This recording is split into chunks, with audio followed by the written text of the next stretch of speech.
Hey everyone, how's it going? My name is ZacCox, and in today's video, what we got for you are a couple random facts about the Grand Theft Auto series that you guys may not have known about. Now, the goal for this video is hopefully by the end of it, you guys learned at least one brand new fact about the Grand Theft Auto series you, of course, didn't know about before. And if that ends up being the case, then be sure to give the video a thumbs up if you want to see more content like this on my channel. But without further ado, let's go ahead and get started.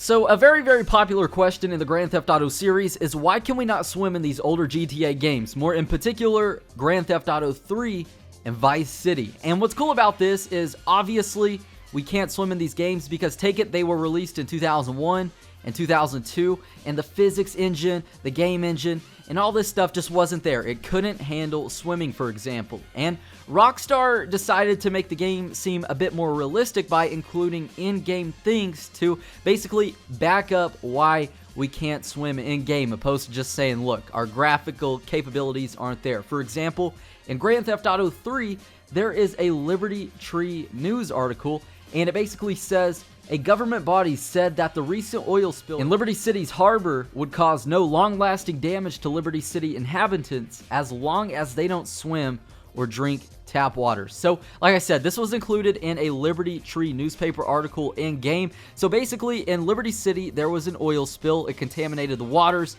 and we can't swim. So that's the explanation for that. Now, moving on to Vice City, the explanation for this can actually be found within the game manual that we can find inside our game case, of course. And it goes on to say that Vice City is surrounded by shark-infested waters. So this is just a really cool fact that I thought was pretty awesome.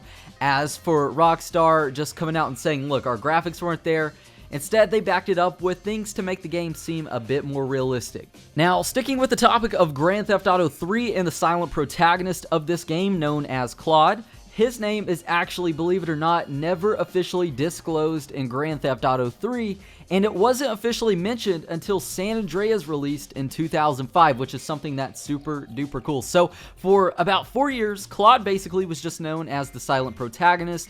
It wasn't until he made his appearance in Grand Theft Auto San Andreas a few years later that we hear the name Claude, and that's where it becomes officially associated with this character from Grand Theft Auto 3.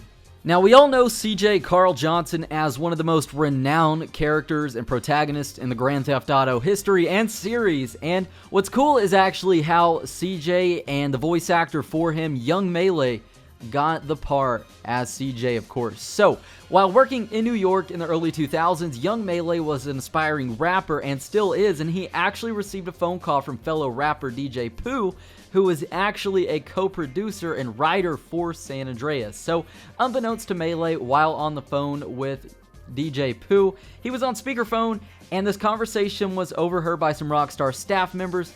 They encouraged Pooh to fly out Melee and bring him in for an audition, and Rockstar liked him enough that they gave him the part of CJ Carl Johnson, one of the most famous video game characters of all time. Now, back to GTA 3. This game featured a plethora of vehicles. It was released in 2001, and it was one of the first ever open-world 3D games ever released. Now, once again, we know that the physics engine in this game was not capable of handling too many things.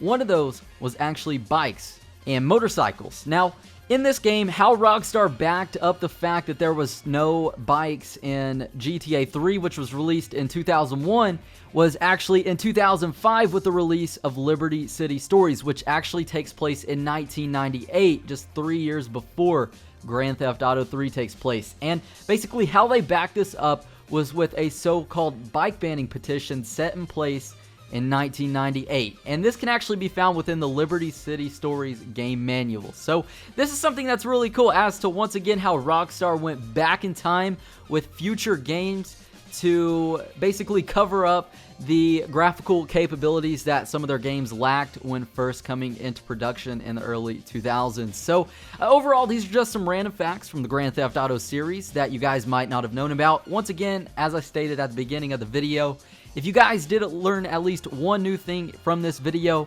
be sure to give it a thumbs up. Turn that thumbs up button blue down below. Subscribe if you haven't done so yet. That way you never miss out on another daily video game upload on my channel. And with that said now the way, I believe that's just about it. You guys all take it easy. Have a safe one. My name is ZacCox, and I'll catch you guys in the next video.